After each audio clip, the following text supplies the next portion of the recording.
ప్రియమైన సహోదరీ సహోదరులకు ప్రభు పేరిట వందనాలు.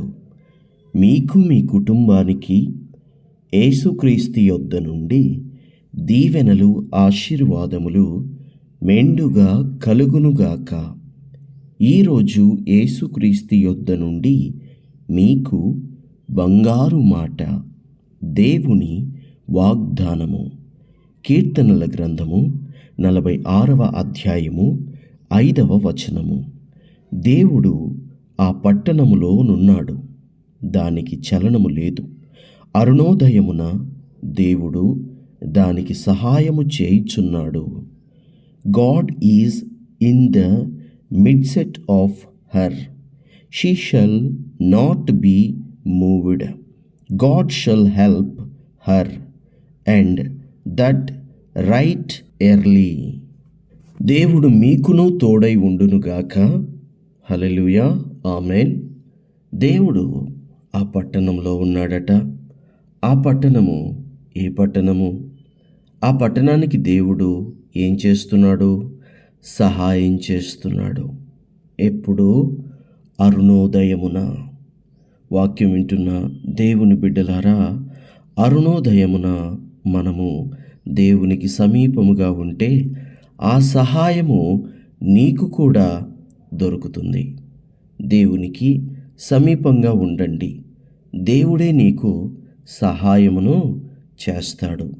నీవు చేసే ప్రతి పనిలో దేవుని సహాయం ఉంటే నీ పని ఆశీర్వదించబడుతుంది. నీ కుటుంబంలో ఉంటే నీ కుటుంబం ఆశీర్వదించబడుతుంది. నీ హృదయంలో ఉంటే నీవు ఆశీర్వదించబడతావు. దేవుడు ఎక్కడ ఉంటాడో అక్కడ వెలుగుమయముగా ఉంటుంది. అక్కడ ఆత్మ సంబంధమైన పరిశుద్ధాత్ముడైన ప్రభువైన యేసుక్రీస్తు కృప విస్తరిస్తుంది. కాబట్టి దేవుడు అక్కడ ఉండాలి. ఇంతకీ అది ఏ పట్టణమో తెలుసా? ఐజయా 12:6 12:6లో సియోను నివాసి, ఉత్సాహధ్వని బిగ్గరగా చేయము, నీ మధ్యనున్న ఇశ్రాయేలు యొక్క పరిశుద్ధ దేవుడు ఘనుడై ఉన్నాడు. హల్లెలూయా. సియోను నివాసి, ఆయన ఎక్కడున్నాడు? సియోనులో ఉన్నాడు. సియోను అనగా దేవుని రాజ్యము, దేవుని దేశము. సియోనులో నుండి నీవు ప్రకాశించుచున్నావు నాపై. దేవుడు నీ మీద ప్రకాశిస్తాడు సియోనులో ఉంటే, అనగా దేవుని రాజ్యములో నీ ఉంటే. అంతేకాదు దేవుని బిడ్డలారా, దేవుడు అన్నాడు, మొదట నా నీతిని, నా రాజ్యాన్ని వెతకండి, ఆ తర్వాత అవన్నీ మీకు ఇవ్వబడతాయి అని దేవుని వాక్యము సెలవిస్తోంది. ఆయన ఏ దేవుడట? పరిశుద్ధ దేవుడట.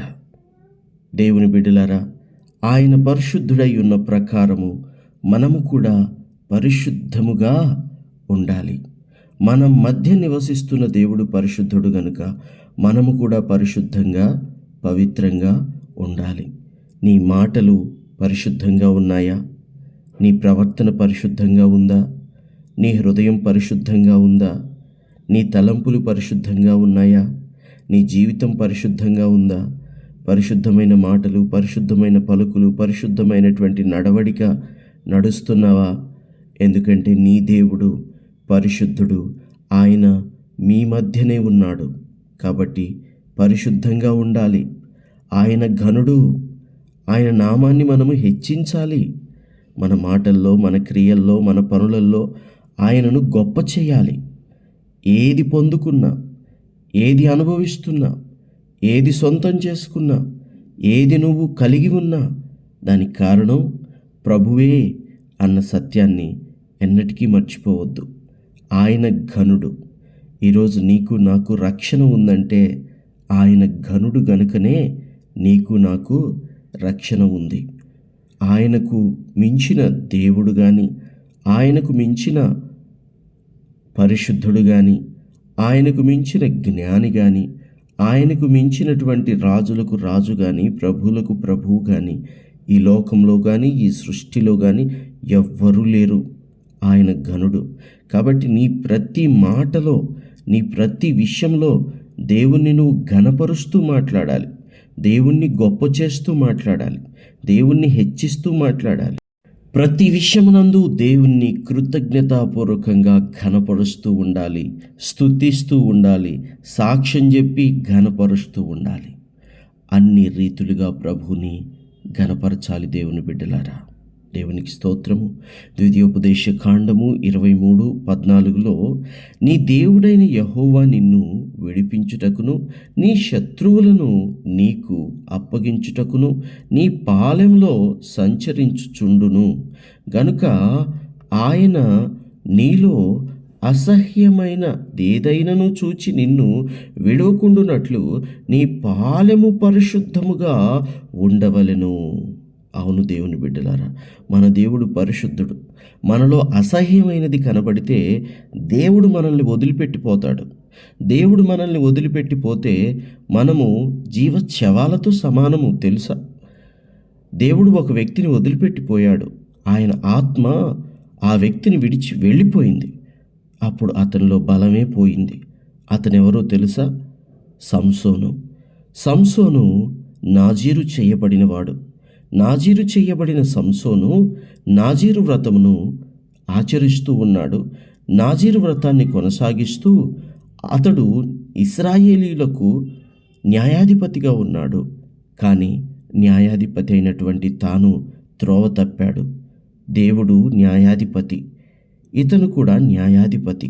అంటే దేవుడు చేసే పనే ఇతను చేస్తున్నాడు. కానీ ఇతను ఏమయ్యాడో తెలుసా? త్రోవ తప్పాడు. ఎలా? తన పరిస్థితులు అలా వచ్చాయి. ఈ విషయాన్ని మనం జ్ఞాపకం చేసుకోవాలి. మన పరిస్థితులు ఎలా ఉన్నప్పటికీ కూడా త్రోవ తప్పకూడదు, త్రోవ తప్పకుండా ఉండాలి. ఎందుకంటే సంసోను జీవితాన్ని మనం చూస్తే నిజంగా అతని పరిస్థితులు అతను సుఖపడడానికి, అతను ఆనందించడానికి అనుకూలంగా లేవు. అతడు పాడయ్యే విధంగానే ఉన్నాయి, త్రోవ తప్పే విధంగానే ఉన్నాయి. అతను త్రోవ తప్పాడు. కానీ త్రోవ తప్పిన అతడు ఒక్క పని చేసి ఉండాల్సింది. తిరిగి మరలా తన జీవితాన్ని, తన హృదయాన్ని కట్టుకొని మెలకువగా ఉండాల్సింది. కానీ అతడు ఒక స్త్రీ మాయలో పడి, ఒక స్త్రీ తొడ మీద పడి నిద్రపోతూ ఉన్నాడట. ఆ సమయంలో ఆమె అతని వెంట్రుకలు తీసేసింది, అనగా తనకు గుండు గుయించేసింది. అంటే తనకు దేవుడు బలాన్ని ఎక్కడ పెట్టాడో తెలుసా? తన జుట్టులోనే పెట్టాడు. తన జుట్టు పోయింది. జుట్టు పోయిన తర్వాత తన బలమే పోయింది. ఫిలిష్తీయులు వచ్చినప్పుడు సంసోను, ఫిలిష్తీయులు వచ్చారు లే అని దెలీలా లేపింది. అప్పుడు అతను అనుకున్నాడు, ఆ ఫిలిష్తీయులను నేను లేచి ఆ ఫిలిష్తీయులను విడజిమ్ముకుంటాను అని అనుకున్నాడు. కానీ అతను లేచి చూడగానే తనలో బలము లేదు, తన బలమంతా పోయింది. అప్పుడు ఫిలిష్తీయులు అతన్ని పట్టుకొని అతన్ని తీసుకువెళ్ళి తిరగలి విసిరేటువంటి వానిగా చేసేశారు. అతడెంత బలాజ్యుడో తెలుసా? ఒక్క గాడిద ఎముకతో 1000 మందిని చంపగలిగినటువంటి వాడు. కానీ అలాగున ఆ బలాన్నంతా పోగొట్టుకొని తిరగలి విసరడానికి వాడబడ్డాడు. దేవుని బిడ్డ, నీలో అసహ్యమైనది ఏదైనా కనబడితే, దేవుడు నిన్ను విడిచిపెట్టి పోతే నువ్వేమీ అనుభవించలేవు, నువ్వేమీ సంతోషించలేవు, నువ్వేమీ కూడా దేవుని యొద్ద నుండి పొందుకోలేవు. కాబట్టి దేవుని బిడ్డలారా, మనలో అసహ్యమైనది ఉండొద్దు. మన దేవుడు పరిశుద్ధుడు గనుక మనము పరిశుద్ధంగా ఉండాలని ప్రభు పేరిట మనవి చేస్తున్నాను. ప్రార్థన. తండ్రి, మీకు వందనాలు. దేవా, మీకు స్తుతులు, స్తోత్రాలు. అయ్యా, ఈ వాక్యం విన్న ప్రతి బిడ్డని జ్ఞాపకం చేసుకోండి ప్రభు. మీ యొద్ద నుండి మాకు అరుణోదయమునే సహాయం అందుతుంది తండ్రి. మీకు మేము అరుణోదయమున సమీపముగా ఉండాలి. అంతేకాకుండా దేవా, మేము మీరెంత పరిశుద్ధులై ఉన్నారో అంత పరిశుద్ధులుగా ఉండటానికి ప్రయత్నించాలి, ఉండాలి.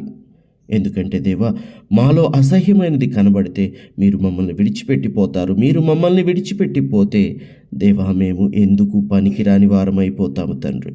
కాబట్టి ప్రభా, మీరు మమ్మల్ని విడవకుండా ఉండునట్లుగా తండ్రి, పరిశుద్ధమైన జీవితం కొనసాగించున్నట్లుగా అట్టి భాగ్యమును మాకు అనుగ్రహించి సహాయం చేయమని యేసు నామములో ప్రార్థిస్తున్నాము తండ్రి.